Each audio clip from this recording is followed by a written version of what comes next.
Então, até onde eu pude constatar, isso aqui de fato é verdade, não é nenhuma, né, notícia falsa, até onde eu pude constatar, tá? Vou deixar inclusive o link da reportagem aqui na descrição. Meu amigo, se tu tiver o estômago fraco, não assista esse vídeo aqui, porque é pesado. Mas é fundamental trazer esse tipo de assunto aqui, esse tipo de acontecimento, para que aquelas pessoas que ainda acreditam inocentemente que muita coisa é teoria da inspiração, ou então que é conversa de gente que usa chapéu de alumínio, é importante lançar isso aqui no rosto dessas pessoas, porque aquelas que tiverem que despertar, vão despertar. Agora, aquelas que tiverem que se perder, meu amigo, vão se perder inexoravelmente. Então o vídeo vai ser pesado, mas é necessário. E ao final eu vou falar um pouco sobre a questão de formação de comunidades isoladas, de pequenas comunidades, que é uma coisa que eu trabalho muito no patriarcado messiânico e parece que já existe inclusive um movimento mais de tradicionalistas católicos aí indo para o interior, enfim, criando comunidades fechadas, porque essa vai ser a única maneira viável de dar um futuro minimamente digno para os seus filhos, para os seus descendentes no futuro.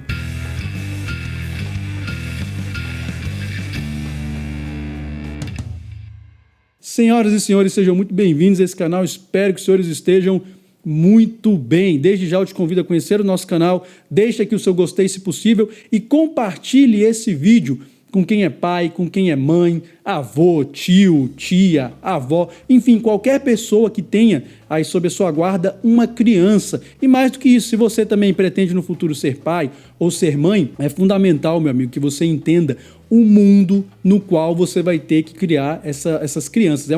Vai ser um desafio, mas eu tenho certeza que o remanescente vai estar preparado para isso. No geral, meu amigo, as pessoas não estarão, mas o remanescente deverá estar preparado, e é exatamente para o remanescente que eu faço esse tipo de conteúdo aqui. O fato é que nós vivemos em um mundo cada vez mais tenebroso, e eu vou te falar uma coisa, nós ocidentais caminhamos de fato para uma degeneração completa dos valores. E o mais interessante é que essa descendência, meu amigo, da serpente, ela trabalha desde sempre, desde o Gênesis, e tem trabalhado também nos nossos dias. Eu não tenho nenhuma dúvida que existem pessoas então em governos, pessoas que têm poder político, poder econômico, enfim, é o novo normal, meu jovem, é a nova ordem mundial da qual os políticos mesmo estão falando. Então, um dos livros que eu falo muito para vocês aqui no canal é Admirável Mundo Novo. Eu sempre digo para vocês que essas elites elas trabalham na cultura de diversas maneiras, no cinema, na música, no teatro, na literatura, enfim, na internet hoje em dia. E Admirável Mundo Novo não é um livro de ficção, é um livro, meu amigo, que é uma agenda. Quem foi Aldous Huxley? Vocês já pararam para pensar? Aldous Huxley era um cara que fazia parte desse esquema. O irmão dele, o Julian Huxley, pesquisa quem era. O cara era eugenista, vai pesquisar quem era o avô dele. Isso aqui o cara já sabia qual era essa agenda que os caras vão tentando implementar desde sempre. Às vezes o negócio falha, mais pra frente avança mais um pouquinho. Enfim, eu vou ler um trecho pra vocês aqui desse livro, que foi escrito na década de 30 do século passado, quando muito do que é dito aqui deveria ser algo tão absurdo que as pessoas devem ter ficado escandalizadas. Como é que pode um autor colocar esse tipo de absurdo acontecendo na sociedade, né? Meu amigo, boa parte do que o cara previu, porque ele sabia que essa era a agenda, já está sendo implementado nos nossos dias. Agora tem coisas que realmente são bastante nojentas, eu não vou negar, mas que a gente está vendo. Eu vou ler depois na sequência aqui para vocês uma reportagem sobre 2 creches na Alemanha, mas que também não é um movimento muito novo. Mas antes eu quero ler um trecho do livro aqui para vocês entenderem como isso aqui é uma agenda, como isso aqui não é pura ficção, né? Como eu falei, o livro foi escrito na década de 30, mas já fala de um monte de coisa, degeneração sexual das pessoas, reprodução em laboratório, um monte de coisas, enfim, e fala sobre isso aqui também, que era impensável à época, tá? Então, eu vou contextualizar aqui rapidamente, é um trecho do capítulo 3, vou ler um trecho bem pequeno. Um diretor está apresentando para os seus alunos uma fábrica onde pessoas eram produzidas. Como eu acabei de falar, a reprodução humana natural, né, ela tinha acabado. As pessoas eram criadas em fábricas, e então você tinha diversas classes, inclusive, né? Alfa, beta, os gamas e etc. Então, o diretor está visitando uma dessas fábricas com seus alunos, que eram a casta superior da sociedade, para que eles conhecessem. E aí, num determinado momento, eles chegam num pátio, onde existem ali mais ou menos 600 crianças brincando. E aí vocês vão entender o tipo de brincadeira. Então, de repente, acontece lá algo, 2 crianças aparecem chorando, trazidas por uma babá, que cuidava ali daquele grupo, e aí passa-se, então, essa passagem aqui que eu vou ler para vocês, tá? Que perguntou o diretor quando a babá ia se aproximando, né? A babá deu de ombros. Nada demais, respondeu. É simplesmente este menino que parece pouco disposto a tomar parte nos jogos eróticos, de costume. Eu já o tinha observado antes, uma ou duas vezes, e hoje recomeçou. Agora mesmo se pôs a berrar. E aí uma menininha se aproxima, né? Palavra de honra, interrompeu a menina apreensiva. Eu não tinha intenção de machucá-lo nem coisa parecida. Palavra de honra.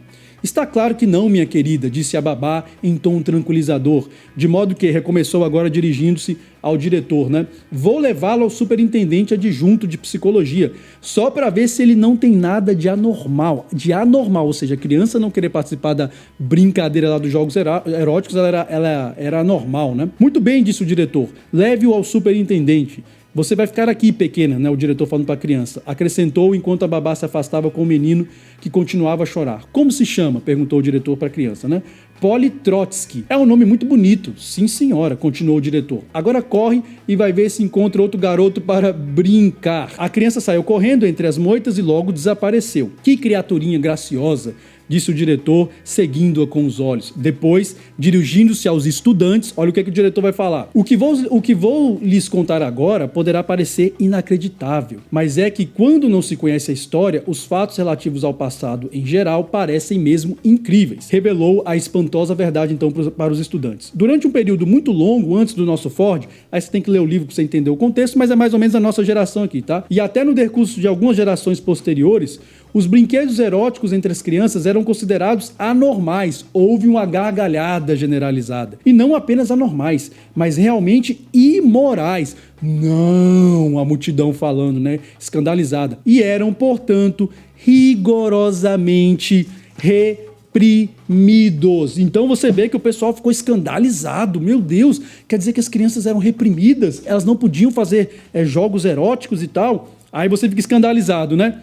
Olha essa reportagem aqui a respeito de algumas creches lá na Alemanha. Tá? Não é nenhuma novidade. Já existe uma entidade nos Estados Unidos que desde a década de 70, salvo o melhor juízo, já defende esse amor que possa ser expressado, né, entre um homem e crianças, ou entre as próprias crianças, enfim, tudo com aquele discurso de que, né, a nossa sociedade é muito repressora. Então, até onde eu pude constatar, isso aqui de fato é verdade, não é nenhuma, né, notícia falsa, até onde eu pude constatar, tá? Vou deixar inclusive o link da reportagem aqui na descrição. Diz o seguinte: os jardins de infância na Alemanha terão as chamadas salas de exploração sexual, onde as crianças serão encorajadas a tocar-se ou a participar em jogos sexuais com outras crianças. Sejam salas de masturbação em jardim de infância ou publicidade para mudanças de gênero nas escolas, uma pequena revolução política de gênero está ocorrendo nos estados federais. No estado alemão da Renânia, no norte da Westfália, pelo menos 2 jardins de infância estão a planejar, né, criar áreas íntimas onde as crianças possam retirar-se e, pasmem, ou como diz a direção de um jardim de infância na cidade de Kerpen, descubra-se e satisfaça-se fisicamente. O jornal alemão Die Welt relata que os jardins de infância afirmam, entre aspas, dar às crianças a liberdade de vivenciar a sexualidade infantil e que a é normal. Além disso, essas instalações que sexualizam as crianças afirmam que o sistema educativo considera a oportunidade de masturbação sexual nos seus quartos uma atividade de alta importância.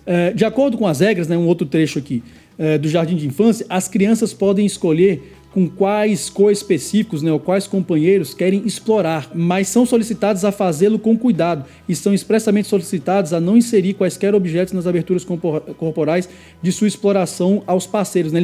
Eles são incentivados a brincar de médico uns com os outros, a reportagem fala. Vou deixar aqui no link, um link, né, na descrição desse vídeo. Então, senhores, é algo abjeto, mas está acontecendo e não tenho nenhuma dúvida que isso vai sim avançar e vai ser concretizado daqui a um tempo, porque isso vai se espalhar para o Ocidente, meu amigo. A Europa e os Estados Unidos são difusores de valores degenerados que acabam se espalhando aqui para nós ocidentais, e é por isso que a nossa sociedade ocidental está o declínio que está, a Europa está o declínio que está, os Estados Unidos está a decadência que está por causa desse lixo ideológico, mas como eu disse, foi planejado. A descendência da serpente, meu amigo, dê o nome que você quiser, planeja isso, a nova ordem mundial, né, o novo normal, e estão concretizando com sucesso. Portanto, você que é pai, não se iluda, no futuro isso vai chegar nas creches, nas escolas aqui no Brasil também, porque enquanto isso, muita gente não parou para pesquisar. Vocês já pararam para pesquisar o que diz o Plano Nacional de Educação para os próximos anos? Acho que são os próximos 10 ou 8 anos, eu não lembro se é de 2024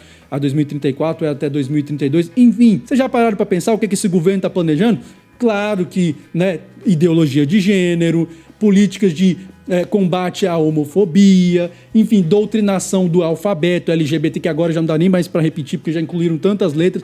Enfim, tudo isso está lá, isso é um fato. Agora, é interessante que também está lá uma criminalização do homeschooling. E o que é o homeschooling, meu filho, ou ensino domiciliar? A possibilidade de que os pais eduquem os seus filhos em casa ou em comunidades menores, mais restritas. Por quê? Porque o Estado quer te obrigar a levar o teu filho, e hoje, a partir dos 4 anos, para a escola. E para que será? Para que ele seja doutrinado, meu filho, para que ele possa participar dos jogos eróticos, para que ele possa conhecer a própria sexualidade fora dessa sociedade repressora. Isso irá acontecer, não é algo que não vai acontecer. Isso em algum momento vai chegar aqui também. E o governo quer combater o homeschooling, por quê? Porque quer te obrigar a necessariamente levar o teu filho para a escola para ser doutrinado. Então você que é pai, você que é mãe, não poderão fazer absolutamente nada.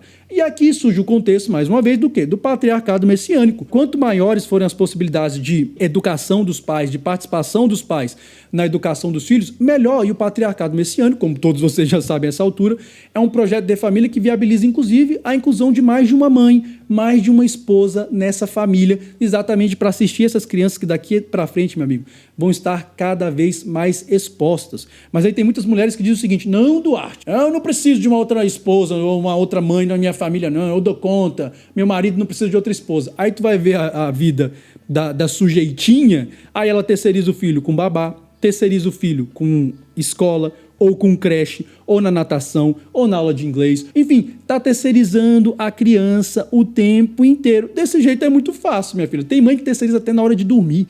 Tem babá que dorme em casa para poder ir acudir a criança caso ela chore. Minha filha, desse jeito é muito fácil, né? Tá terceirizando. Isso quando essas mães não obrigam os pais também a ser mães e deixar de lado o papel de pais, né? Porque hoje em dia, não. O homem que não ajuda a mulher nas tarefas de mãe, ele não é um marido bom, ele não é um bom pai. Enfim, essa ladainha. Então, desculpa, minha filha, seu marido já tem uma segunda esposa, só que é a babá, só que é, enfim, a professora da creche, a professora da escola, o professor de música, o professor de outra, enfim. Então, você já terceiriza seus filhos, você não tem, né, muita moral para falar alguma coisa aqui. De qualquer modo, senhores, como eu falei, é fundamental que nós comecemos a pensar um pouco sobre essa ideia de comunidades fechadas, comunidades onde famílias que ainda têm alguns valores que não se degeneraram se reúnam e combinem entre si, seja num ambiente urbano, seja num ambiente rural. O ideal para mim é que seja mais um ambiente mais rural, né? Essas famílias vão combinar entre si, que vão criar os seus filhos para que no futuro eles se casem entre si, meu amigo, porque a tendência é que, no geral, na sociedade em geral, vai se degenerar cada vez mais, essas coisas vão chegar aqui. E se você realmente não fizer parte de uma comunidade, você vai se perder. E a proposta do patriarcado messiânico é exatamente essa. Embora me pareça que já exista também um movimento de famílias católicas mais tradicionalistas, que estão inclusive indo morar no interior e vão ali realmente se fechar, meu amigo. Vão combinar entre si ali o quê? Casamentos arranjados. Eu falei isso num vídeo recente, daqui a um tempo vai ter que voltar a casamento arranjado. Porque você imagina o grau de degeneração de uma criança, meu amigo, que já no jardim de infância começa a participar desse tipo de educação.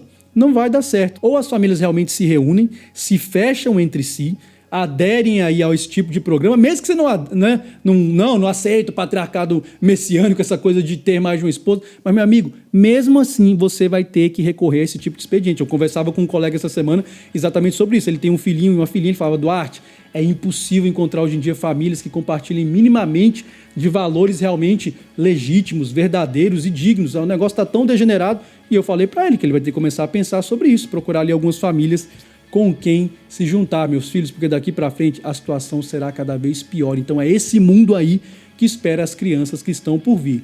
E não existe nada de teoria da inspiração aqui, né? Conspiração ou chapéu de alumínio, meu filho. Isso é um fato que irá acontecer. E como eu sempre digo aqui nesse canal, quem não estiver preparado, se prepare. Por quê? Porque o movimento de uma única peça, meus filhos, pode definir um jogo inteiro.